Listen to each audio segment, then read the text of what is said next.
Hello to all my physics pals. Paul Lake here with another physics problem solved.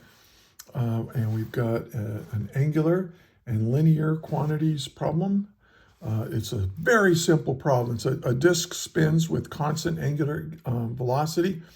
And this is kind of a problem that you would do kind of like one of the first problems you would try to work after studying the relationship between angular and linear quantities and also radial acceleration.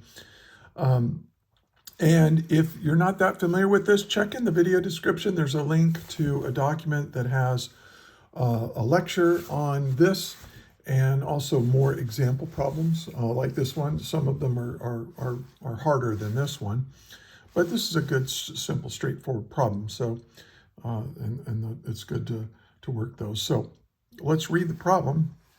It says a disk 8 centimeters in radius rotates at a constant rate of 1,200 revolutions per minute about its central axis. Determine A, its angular speed in radians per second. B, the tangential speed at a point 3 centimeters from its center. C, the radial acceleration of a point on the rim. And D, the total distance a point on the rim moves in 2 seconds. Okay, so let's set this problem up. And as usual, I will say to you, pause the video and try to work this yourself. Unpause the video to check your work with mine or to get unstuck if you get stuck. And I do a lot of teaching as well as just working the problem out. So you can skip around if you want to, but you might be missing out on a few things, a few pointers here and there. So let's draw a picture of it. I always draw a picture of the problem. Here's my disk. Okay, and we've got a central axis like this, and it's spinning like this, and it's spinning with a constant rate of 1,200 revolutions per minute. And this is a constant. And so what they're telling you here is that the angular acceleration is equal to 0. There's no angular acceleration in this problem. Okay, and now what are we trying to find?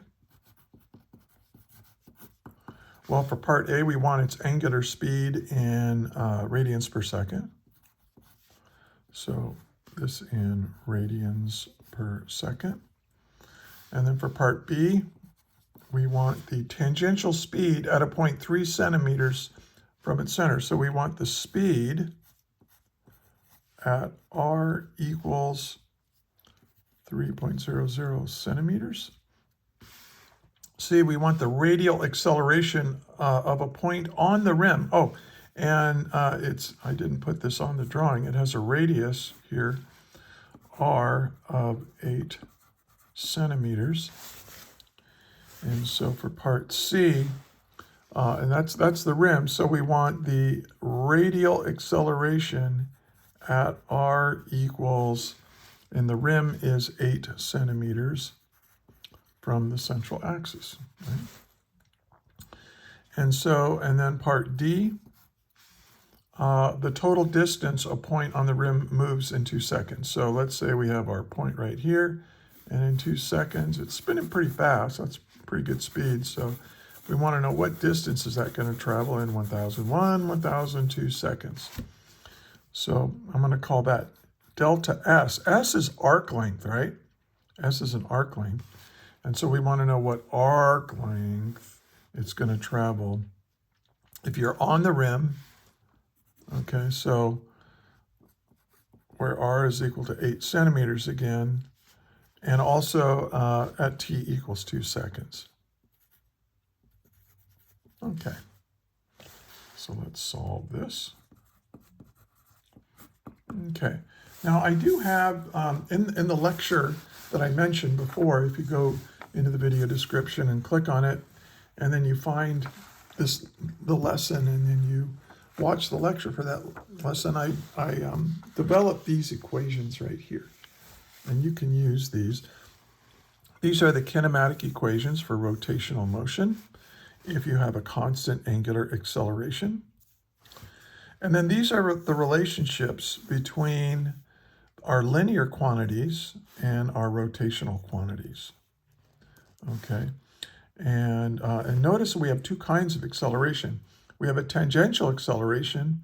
This is the kind of acceleration that changes our speed. And this is radial acceleration. And this is the kind of acceleration it's really a centripetal acceleration. And it doesn't change our speed, but it does change the direction of the velocity vector.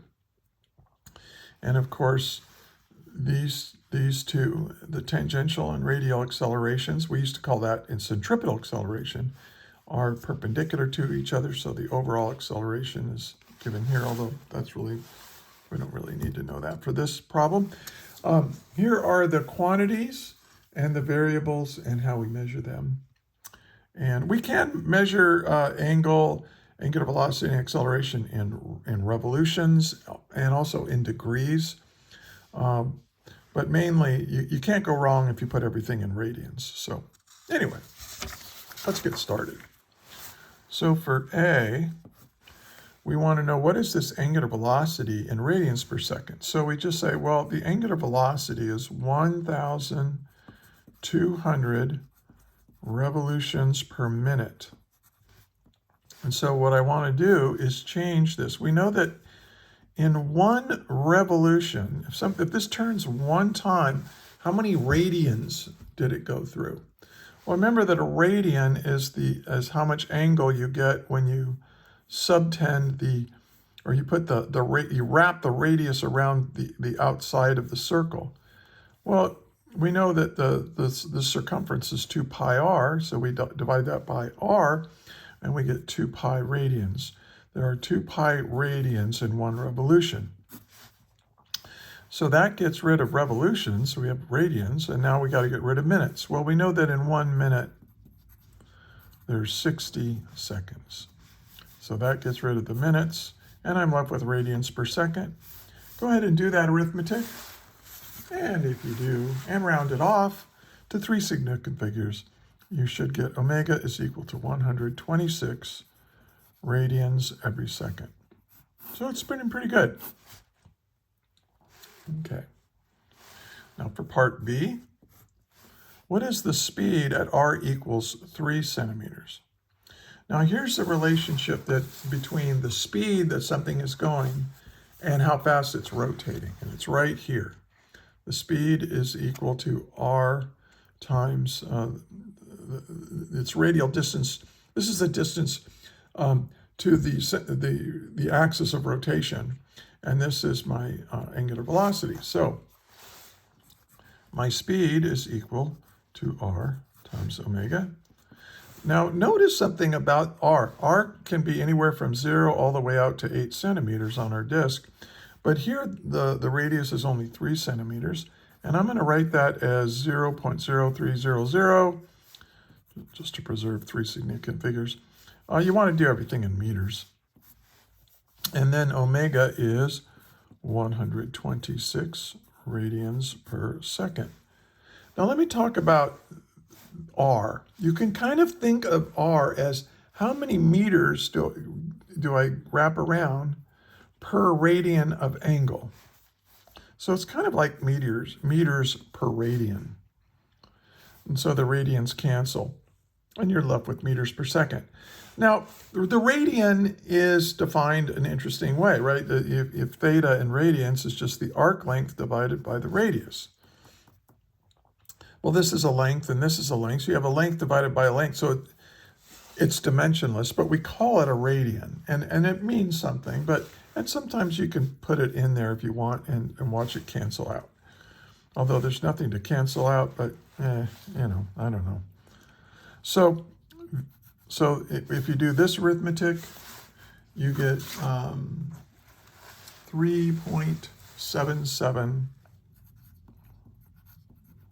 meters per second. So if you were 3 centimeters out, that's how fast you would be moving in meters per second, your linear speed. Now I know you're not going in a straight line, you're going in a circle, but you are moving, distance per unit time of 3.77 meters per second. Okay, that's why we call it speed, not velocity. Now, for part C, we want the radial acceleration. Well, one thing to remember about radial acceleration is the radial acceleration is just another way of saying centripetal acceleration. And hopefully you learned that the centripetal acceleration is equal to the speed squared divided by its radial distance from the axis of rotation. Well, but, I mean, no, you can't use this, right? Because where is this radial? This is at 8 centimeters. If you use this, if you use the answer for part B at 3 centimeters, you're going to get the wrong answer. It's going to be off by a lot. Well, what do we know about speed? We know that the speed, we just said that speed is equal to r omega. So I can put r omega in here over r. And this is r squared omega squared over r. And this cancels with that, right? So we get r omega squared. That's my centripetal acceleration is equal to the radius times the angular velocity squared.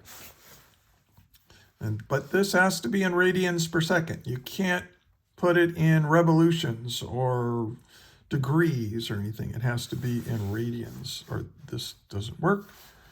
So let's plug in our values. We know what r is. It's 8 centimeters. So because we're at the rim, and so that's 0.0800 meters. And then omega squared, that's 126 radians per second squared. And now we get a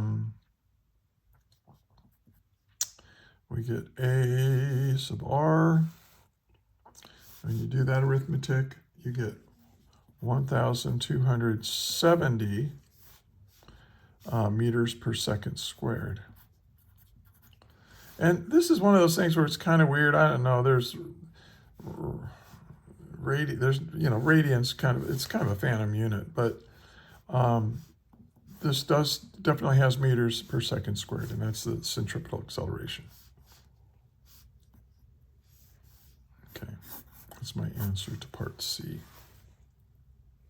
Hey, if you find this helpful, please like, share, and subscribe. And especially share it with your physics teacher.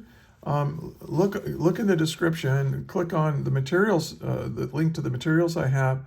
And several teachers are using my worksheets and my videos and so on. And I'm thrilled if they do, especially if they're a new teacher and they're trying to figure out, like for AP Physics 1 or AP Physics C or something.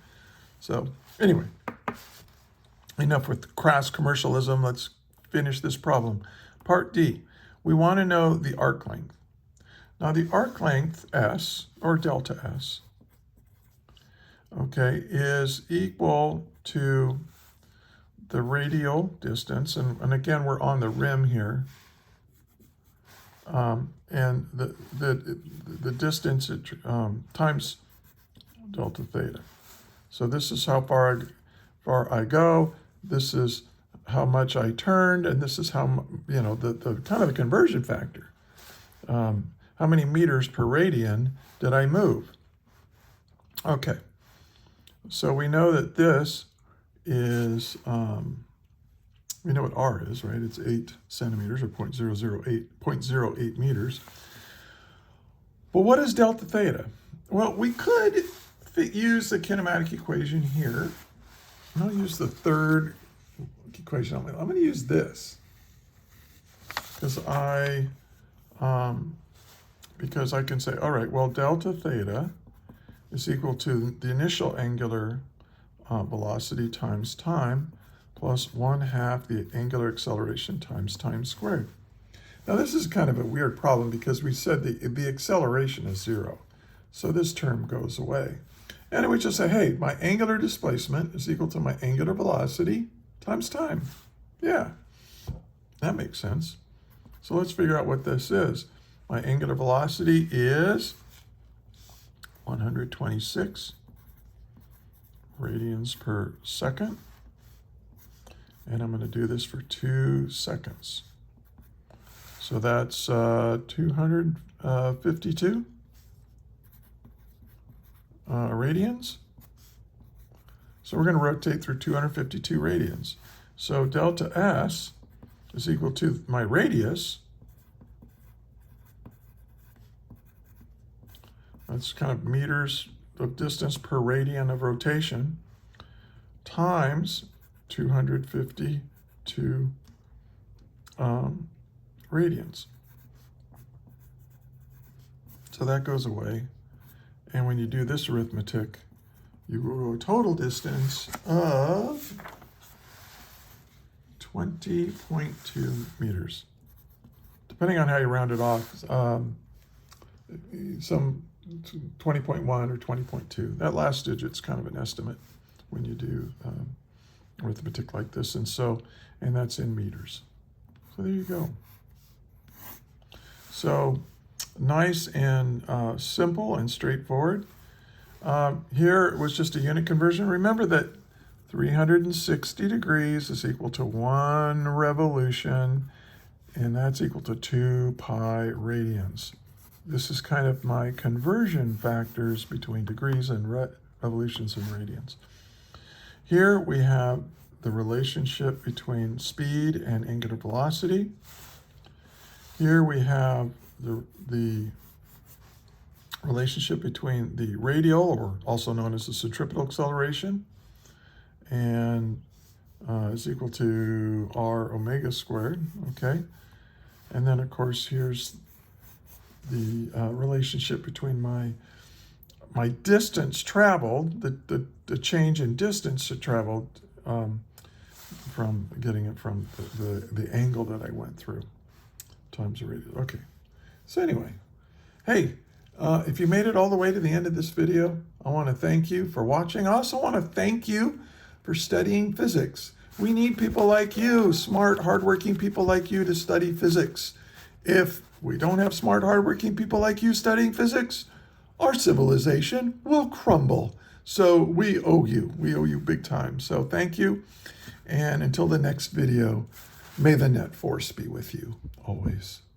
That is all.